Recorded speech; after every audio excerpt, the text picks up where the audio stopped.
WYPA Up Radio with MC8. Steel and Big James has taken over the radio station. Well, all right, y'all. All across the USC, Compton, Watts, Bay to LA. Pomona, California, from valley to valley, we represent that killer Cali. So if you keeping it real on your side of your town, you tune in to Gangsta Chronicles. Gangsta Chronicles, we gon' tell you how it goes. If I lie, my nose will grow like Pinocchio. We gon' tell you the truth and nothing but the truth. Gangsta Chronicles, this is not your average show. You're now tuned into the real MC8, Big James, and Big Steel. This is strictly from the streets. Hello. We represent the James. My question is,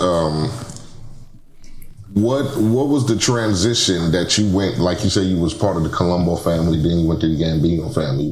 Why was the transition?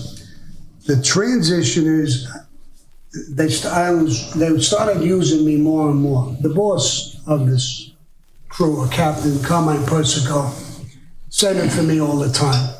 Shorty's brother Ralph had a son. And he gets into an argument with his brother Shorty. Why the fuck you keep taking Sammy there? I want my son to go there, so if they open the books and he gets made, I want my son, not him. And Shorty said, listen, I ain't bringing him there. He's asking for him. And he's doing whatever the fuck he's told. So, how to shut me down, how to stop this rising star. He makes up this fucking bullshit story about a guy who was with us who got killed. Bumped into his wife in a place, but I was with 7, 8 guys a week or two after he was killed in a bank heist. And I saw her there with a guy. And it annoyed the shit out of me. I abused her a little bit. And he brought it back that I abused her and hit her because I wanted to have sex with her and she wouldn't go. He twisted the story. But he didn't realize when he twisted the story that there was 5, 6, 7 guys there in the boat with me when it happened. So when I went home, I was married already. He called up my wife and said, your husband is dead. He tried to bang Ralphie Ronga's wife. So when I got home, I said, this wife is very technical. Tell me exactly what he said. That's exactly what he said. I got a gun, and I went to his house. I was gonna kill him right at the doorway. But he wasn't home, and when I turned around to go back to my car, I had a gun behind me, by my ass. She saw it, and she told him. So they knew I went there to kill him. When I was called in, they talked to me, they said, Sammy, what were you gonna do? I told them the story the best I could, and I said I was gonna kill him for what he did. They gave me right, actually. Bosses gave me right. They said, what he did, you did the right fucking thing. But not in his house in front of his wife. I said, I was wrong in that area, but I was gonna kill him. So they said, he's Shorty's brother. We're not gonna allow this. We know we can't keep this together. So there's people talking for you from the Gambino family. The bosses up on top. Their decision was switching. Take him from the Colombo family into the Gambino family. And that's how I wound up with this Omeantado captain. And the man was, to me, he actually looked like my father. He was as short as my father, and he was a sweetheart. And to me, he was my father. Sound like you was well respected. That don't bother you, like loyalty is supposed to be everything. You know what I'm saying? And I think listening to you and the way I live my life, I believe loyalty is everything. You'll go far with loyalty. But then you have people that hate or resent what you're doing and how other people perceive you. So now they start to hate you. I got this a lot, but did you ever feel like they wanted you out because of who you was and the things that you did? And not only did they want to be where you was at, but and you was in a way pretty much of them climbing the ladder. Yeah, absolutely. So did you feel like that there was no loyalty with these people? And now I gotta be a different way? I didn't feel that with everybody. I felt it with certain people.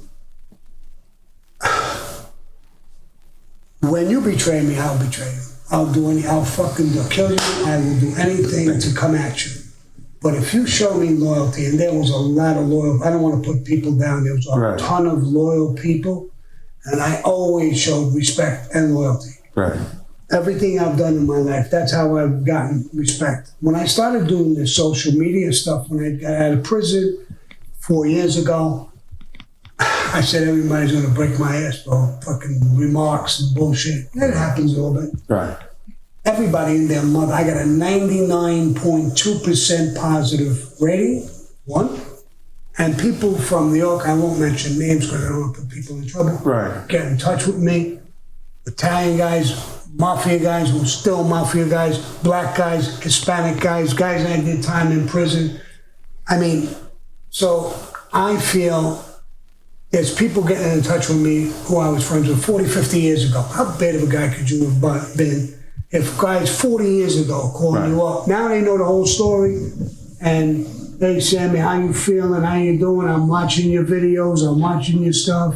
Come down. I did a couple of interviews with, what the hell is his name? Fat, black guy there, Fat Scoop. Fat Man Scoop. Fat Man Scoop. Fat Man Scoop. That's my I did peoples. that, and I was asked to do that. I did it with Pistol Pete, you know, and every time I was asked to help, I helped. That's what I do. But if you come at me sideways, bro, I told guys in prison, I'm not a big guy, I'm a small guy physically. I'll fight like a bastard, but I'm small.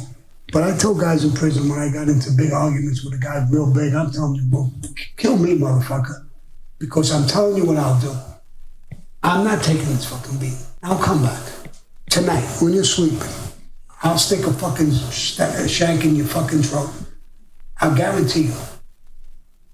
And that's my philosophy. Right. I treat people good. I respect people. We talk about black people. My granddaughter's biracial. You saw my daughter on shows. She ran with a black guy. I can say, hey, fuck you, get out. I welcomed him, a guy named Dave. He's pretty well-known black guy. So I don't do anything with any of that bullshit. I'm not against people.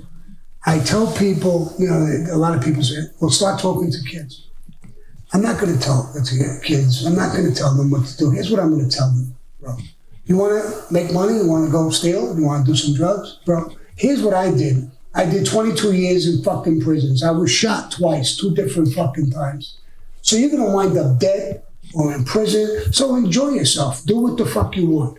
But my advice is there's a lot of easy money to make money. What we're doing right now in this room, there's guys with cameras, who's editing. Norm is a powerful name from what I hear. You guys are all respected. There's a way to do it. Fuck going to prison. Right. Definitely. Yeah, fuck going to prison. And you know, one of the biggest things I see, I always, like I told you, you and James remind me of a lot of light just looking at your stories. Y'all both came up young in situations to where it looked like y'all was kind of misunderstood and wasn't nobody helping you guys. Like you mentioned the dyslexia, right? Mm-hmm. You had to whoop a few teachers' asses coming up, right? Well, there was one teacher, he was the principal. Mm-hmm. You know, we were playing hooky and these cops caught us. They brought us into the school. I was still a little drunk. And the guy, the principal, was talking to the other teachers and, you know, that's how these people are. See how they are? These greaseballs. Now that's like using the M-word to a black guy, greaseball. Yeah. But it doesn't bother me at all because like rappers use the M-word, Italians use that word. It don't bother me. Greaseball, this, that, the other thing. So I listened to him. Then he was talking and I said, listen, bro, hey, shut up. And then he continues talking. And he says, see, it's their upbringing. These greaseballs. Now, when he said it that way, I took it that he's talking about my mother and father, legitimate people. He's putting them down now for their nationality or race, whatever you want to call it. And I got up, I said, let me ask you a question. I just whacked him. Fucking shot. And I broke his fucking jaw and I got thrown out and I put into 600 school I just went through a rough life. When I was dealing with construction, I used to work in the hood all the time. The housing projects, we would do, they would get contracts and I would go in and do the jobs and work in those neighborhoods. And I would work with black contractors. I was working with a Jewish contractor and he had trouble in the neighborhood because while they're building it, they got a gate around the building. But at night, the black people go in and rob them blind. He said, what do I do, Sammy? There's nothing here. What are you going to do? Go there at night. You want to stop it? You want me to stop it? Yeah. How are you going to stop it? I'll show you.